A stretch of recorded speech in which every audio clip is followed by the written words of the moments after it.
Tiga, dua, satu.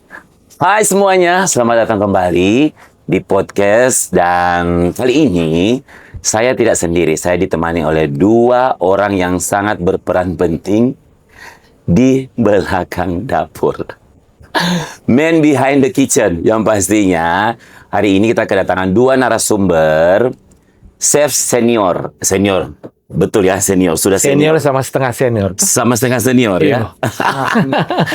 Beda umur. Selamat datang, Chef Findex Tengker. Terima kasih. Selamat pulang kampung ulang. Iya, selamat pulang kampung ulang, betul. Orang Manado, Terima kasih. Chef? Iya, Manado, campur-campur. Campur-campur. Apa Manado, Ibu Ambon. Oh, seperti Kita lahir di itu. Jakarta, sudah. Oh, lahir di Jakarta, Manado Kart berarti. Manado Kart berarti. Manado KTP Betul. kan? KTP. KTP. Oke, pulang kampung ini ya. Pulang kampung, betul. Oke, kali ini kampungnya beda. Iya. Ada di Desa Kaimea. Benar. Iya, dan Chef Findex ini adalah chef senior dan juga adalah juri di season pertama MasterChef Indonesia. Indonesia. Dan ya tepuk tangan dong. Luar biasa ini, hebat, bangga sebagai orang Manado. Saya ikut bangga dong, proud Terima ya kasih, jadi orang iya. Manado karena ternyata ada representasi orang Manado yang jadi chef terkenal satu Indonesia loh guys, bukan abal-abal ini ya, sorry ya. Oke, dan kita punya in-house chef Kaimea. Halo Chef Stanley, apa kabar? Halo. Sehat-sehat? Sehat selalu. Sehat selalu. Oke. Demikian perkenalan singkat dan ini ada sedikit pertanyaan buat kedua chef yang luar biasa ini. Bolehkah sedikit menceritakan, kita mulai dari Chef Findex ya, sedikit menceritakan perjalanan Chef Findex dan menjadi seorang chef senior. Oke, mungkin kalau cerita panjang tuh, karena hampir 35 tahun di culinary industri. Saya mulai masuk tahun 89, tidak bermimpi pernah jadi chef, tapi kecemplung jadi chef. Cuma suka makan, itu aja. Karena dulu mungkin tahun 89 sudah mulai bekerja jadi koki di dapur di Bali. Jadi itu adalah pertama kali saya masuk di dapur. Istilahnya mungkin kalau dulu hanya perkenalan karena oma suka masak. Oma orang Manado, oma dari papa. Papa. Suka masak Manado, suka makan. Jadi masuk dapur tapi sekali-sekali tidak ikut masak.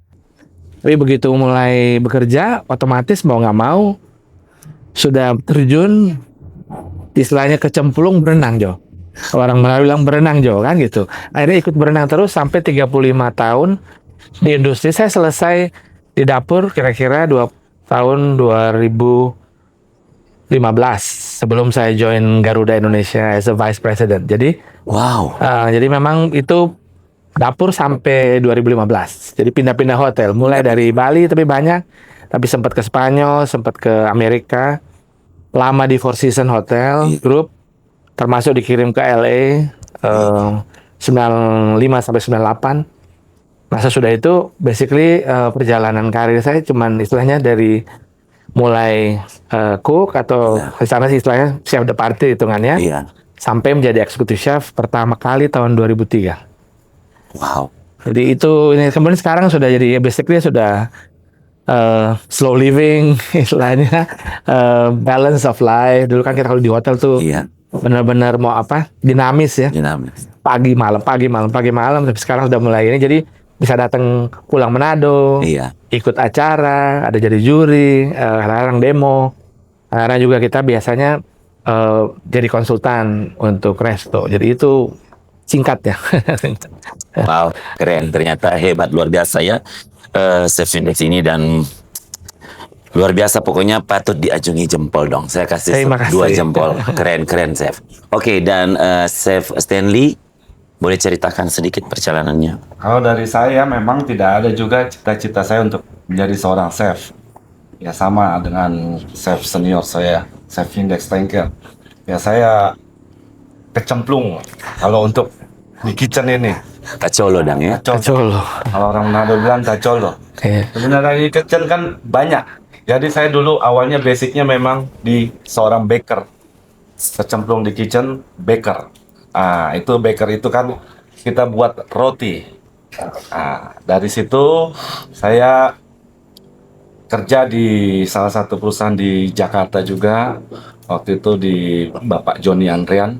Nah, itu kalau sekarang itu roti Pretok ya dulu ya. Iya, iya, itu. Baru saya gabung dengan mereka dan saya juga pindah juga perusahaan ke Tosles George. Saya belum memahami untuk lebih dalam tentang hot kitchen gitu.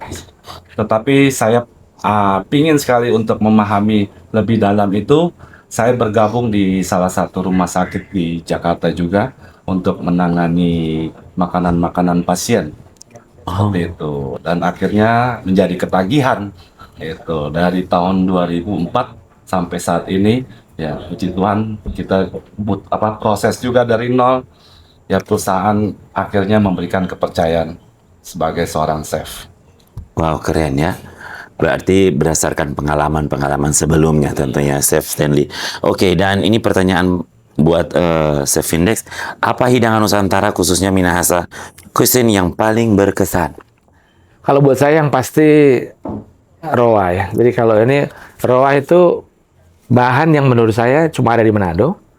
Terus kalau dibikin sambal itu enaknya luar biasa. Kemudian dicampur nasi goreng bisa, makan sama nasi hangat bisa. Jadi buat saya that's one of the indigenous spices yang ada di Minahasa yang sebenarnya nggak ada di tempat lain. Jadi itu harus jadi ciri khas Manado. Makanya ini kebetulan kita ngomong-ngomong dengan Didi Roa ini. Iya. Ini pakarnya Roa juga saya sempat nyobain Didi Roa punya sambal Roa secara walaupun bikinnya mendadak ya tapi hasilnya luar biasa. Terima kasih, Chef. Harus banyak belajar. Kebetulan suka saya kan jadi pas gitu. Masih terus belajar, Chef. Terus belajar. Thank you, Chef. Dan bagaimana dengan Chef Stanley? Kalau saya juga berdarah Minahasa. Kebetulan Bapak juga dari Jawa Tengah. Jadi saya lebih kuat untuk masakan-masakan Minahasa. Dan saya suka sekali dengan nasi ayam bambu.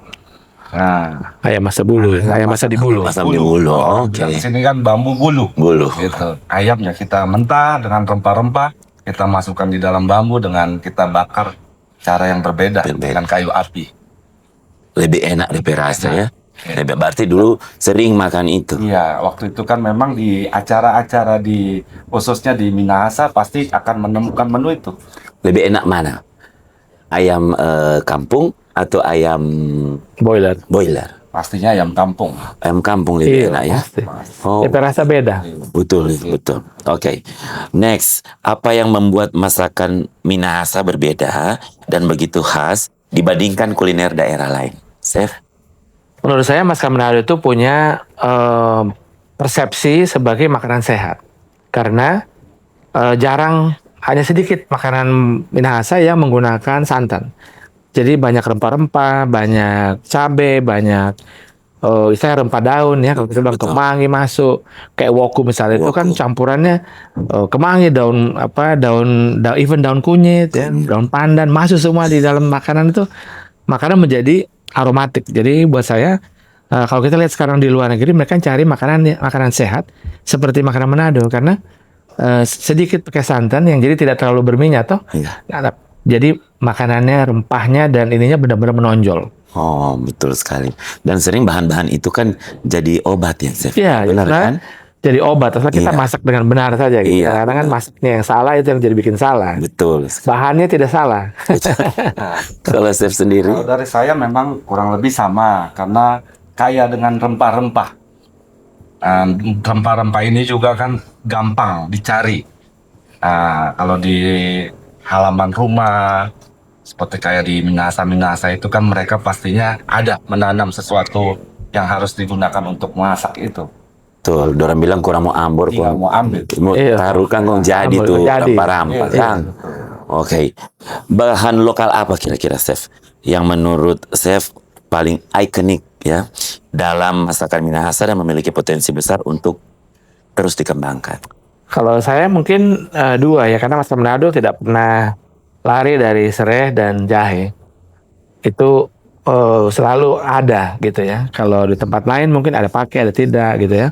Tapi kalau masakan Manado selalu ada dan pastinya rica atau cabai. Itu makanan Manado memang identik dengan spicy juga, pedas. Pedas. Jadi menurut saya itu tiga kombinasi yang menurut saya bisa menjadi salah satu memang ikoniknya makanan Minahasa, jahe. Iya. Apa bahasa Manadonya? Jahe. Rica. Bukan, apa namanya? Jahe. Oh, goraka. Goraka. Ya, kadang-kadang juga kadang suka goraka apa? Oh, Goraka. jahe. Iya. Orang bingung tuh. Orang bingung. Gimana sih? Kalau saya sendiri ya ada 3 Iya. rempah yang menguatkan di masakan Minahasa itu seperti kemangi. Orang Iya. yang bilang kan kukuru ya, Ukur.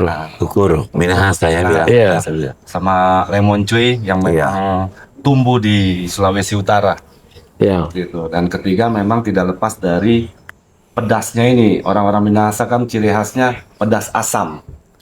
Nah, jadi bahan 3 ini kolaborasi jadi menjadi satu sehingga ya menciptakan hasil yang kaya.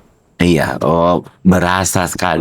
Iya. Apalagi memang kalau lemon cuy kan di daerah lain mungkin Lemon berbeda cuy, desa. ya kalau saya ketemu lemon cuy dengan nama lain kayak di Belitung, Iya. dibikin jus. Itu mereka Oh.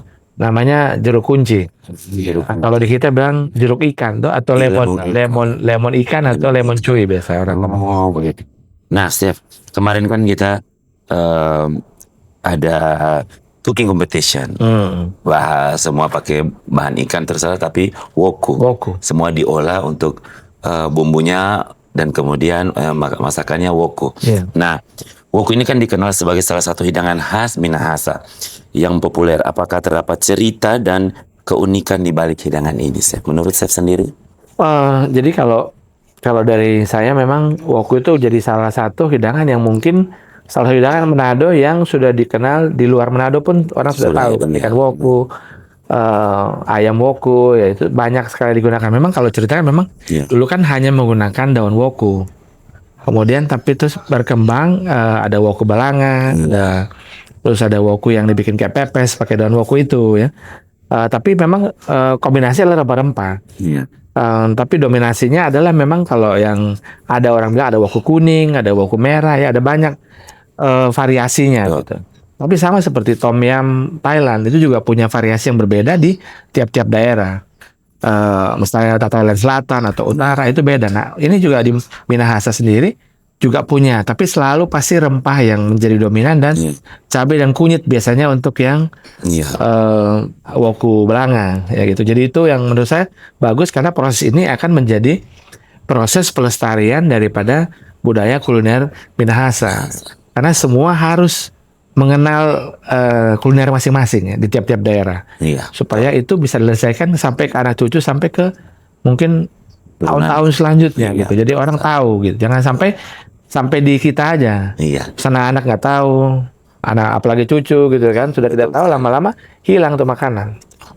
Iya. Bagaimana, Chef Stan? Kalau dari saya, woku memang adalah gerbang utama Sulawesi Utara untuk di bidang kuliner. Kalau untuk woku sendiri, ya tergantung kebutuhan dari penikmatnya. Itu kan bisa di protein, bisa ke ayam atau ke ikan. Gitu. Tergantung kebutuhan masing-masing atau favoritnya seperti apa. Benar, sesuai taste ya. Iya. Selera ya. Selera. Kalau Chef suka yang apa? Ikan atau ayam? Kalau saya jujur lebih suka ayam. Oh, ayam ya. Ya, Oh, iya. ayam kampung. Ayam kampung lebih enak ya. Iya. Oke. Dan bagaimana sih cara generasi muda ini, mungkin ini nasihat ya dari chef senior ya. Bagaimana kira-kira Chef cara generasi muda dapat ikut melestarikan dan mempromosikan kuliner Minahasa di era digital saat ini? Menurut saya ini adalah salah satu caranya. Iya. Itu salah satu caranya kita bikin kompetisi. Oke. Mungkin kalau next time bisa dibuat juga untuk kelas-kelas berbeda. Jadi ada kelas junior. Jadi misalnya SMK atau SMA masak masakan Minahasa. Dari situ sebenarnya mereka mengenal dulu gitu. Karena kan kadang-kadang kita memang di sekolah suka kurang pelajaran untuk masakan Nusantara itu sendiri. Jadi nah tiap-tiap daerah harus berusaha melestarikan itu. Lewat tadi kurikulum yang mungkin menambahkan kalau dia di Manado ada tambahan menu-menu Minahasa. Kemudian ini lomba ini juga sebenarnya salah satu cara untuk supaya kita bisa lebih mengenalkan kepada generasi penerus, dan dengan adanya sekarang sosial media itu akan jadi lebih mudah karena tahun 89 kan tidak ada sosial media. Betul. Jadi kita hanya belajar lewat pengalaman saja. Nah, kalau ini kita bikin di sini, orang di Papua bisa tahu, orang di Aceh bisa tahu. karena sosial media menjadi jaringan yang Ini. bisa membuat orang-orang lebih tahu. Nah, itulah gunanya sosial media, harus digunakan dengan sebaik mungkin supaya generasi muda yang biasa dengan gadget baru buka dia sudah lihat, oh ini ada ikan woku, apa sih itu? Nah, dibuat menarik lah. Ada cerita, story behind every dish gitu. Betul, mungkin ke depannya proyek ke depan bersama Chef Stanley Iya. untuk mengundang anak-anak yang masih sekolah mungkin Iya. SMK gitu. SMK, jadi khusus ada kelas khusus yang mungkin satu hari hanya SMK, Iya. satu hari yang profesional, karena nanti Iya. jangan dicampur, nanti dia malu-malu nanti kalau betul. anak-anak muda toh. Yang sepengalaman mungkin yang baru Iya. pengalaman. Iya. Iya, dan bagaimana dengan Kalau dari Chef saya Stanley? memang lebih ke lapangan. Karena saya pinginnya pelaku-pelaku usaha kuliner harus memang support. Masing-masing di daerah kita harus jual ya masakan khas Sulawesi Utara ini, woku. Contoh seperti rendang, nasi padang yang mereka saja sudah ada di Manado. Iya. Kan tidak ada salahnya juga untuk masakan-masakan woku ini kita bisa jual di Sumatera. Itu hanya kita bisa gandeng di pelaku-pelaku kuliner itu. Oke, dan ini pertanyaan terakhir dari saya, Chef. Apa harapan Chef Index terhadap perkembangan kuliner Minahasa di masa depan, baik tingkat nasional maupun internasional? Menurut saya potensi masakan Minahasa, kuliner Minahasa khususnya itu punya potensi yang sangat besar, baik dalam maupun luar negeri. Karena kita pernah promosi, saya dari tahun 90 itu sudah promosi kemana-mana. Masakan Bali dan masakan Manado itu jadi satu yang cukup dikenal, termasuk Padang ya. Jadi tiga ini. Manado baru mulai mungkin sekitar tahun 90-an, tahun 2000 baru mulai masuk. Nah, itu menurut saya itu akan menjadi sangat bagus kalau event-event seperti Festival Desa Kemia ini bisa menjadi event yang rutin dan bisa diikuti oleh wilayah-wilayah lain secara khusus, misalnya Manado, supaya benar-benar Festival Masakan Manado ataupun Minahasa itu bisa jadi salah satu ajang nasional yang mungkin bisa jadi internasional gitu. Mungkin seperti Festival Bunga ya di Tomohon, ataupun misalnya di Jember ada Festival Jember, itu Festival Fashion Jember itu menjadi mendunia, orang datang khusus buat kasih buat lihat, tapi juga kan kesempatan buat memberikan promosi kulinernya. Betul. Karena orang datang pasti perlu makan. Betul. Dan ini sudah bagus. Kita udah beberapa restoran saya datangin sini, memang snack-snack khasnya keluar semua. Kayak cucur, apang bakar, sama pisang goreng dengan sambal roa itu udah bagus seperti itu. Jadi orang-orang luar pun harusnya akan tertarik jika kita mengkombinasi festival itu menjadi budaya dan kuliner. Betul sekali. Dan bagaimana Chef Stanley? Kalau dari saya memang Sulawesi Utara kan adalah gerbang para wisatawan juga. Karena Sulawesi Utara itu kaya dengan alam. Berbeda dengan para turis di negaranya. Kebetulan kita juga kan banyak tumbuh-tumbuhan. Dan tumbuh-tumbuhan itu menjadi salah satu rempah-rempah yang akan diolah menjadi suatu menu khas Sulawesi Utara. Iya, betul ya. Dan Chef, ini yang paling terakhir. Iya. Kalau Ini kira-kira ini paling terakhir. Ayo. Kira-kira Chef, kalau masakan apa yang baking orang ingat apa Chef? Karena Chef memasak for orang tuh masakan apa? Kalau in general, setiap kali saya keluar untuk promosi masakan Indonesia, orang suka semua masakan Indonesia karena tadi kaya kan rempah, terus beda dengan Thailand, beda dengan yang lain gitu, semua punya khas dan kita ada variasi antara dari timur sampai barat ke timur itu punya spesifikasi makanan yang beda-beda. Di sini lebih creamy, spicy, kemudian masuk ke Jawa dengan kombinasi ada yang kalau Sunda Jawa Barat pedas asam, kemudian masuk ke tengah manis pedas, masuk ke sini gurih pedas, masuk ke Bali itu all spice you make, makanya namanya base genep atau full of spice. Lebih ke timur itu mulai rempah-rempah lain yang masuk. Jadi memang banyak sekali itu. Dan masakan Indonesia menjadi salah satu faktor, dan saya nggak bisa bilang spesifik, tapi karena Pokoknya setiap masker Indonesia keluar pasti orang suka. Pasti orang suka. Oke, well, waktunya sudah habis ya. Mohon Iya. maaf sekali. Mau suka mau lanjut bercerita. Iya. Tapi kita terbatas. Dan sekali lagi terima kasih banyak, Chef. Sama-sama. Terima kasih sudah hadir di podcast di Kaimea. Iya. Ya, dalam rangkaian Festival Desa Kaimea. Dan pastinya senang sekali ya. Sebagai orang Minahasa, sebagai orang Manado, ikut berbangga dengan kehadiran Chef Vindex Saya juga iya, di Festival Desa Kaimea. Iya, dan demikian bincang-bincang kita dengan kedua chef senior yang begitu hebat, luar biasa dengan banyak prestasinya. Dan nanti kita ketemu di lain waktu lagi. Saya Didi Roa pamit undur diri di hadapan Anda, dan satu kata buat kalian semua. Satu kata, Chef. Sulut hebat. Satu kata, Chef. Tetap berkarya. Tetap berkarya. Terima kasih. Diminum dulu, Chef. Silakan. Oh, iya.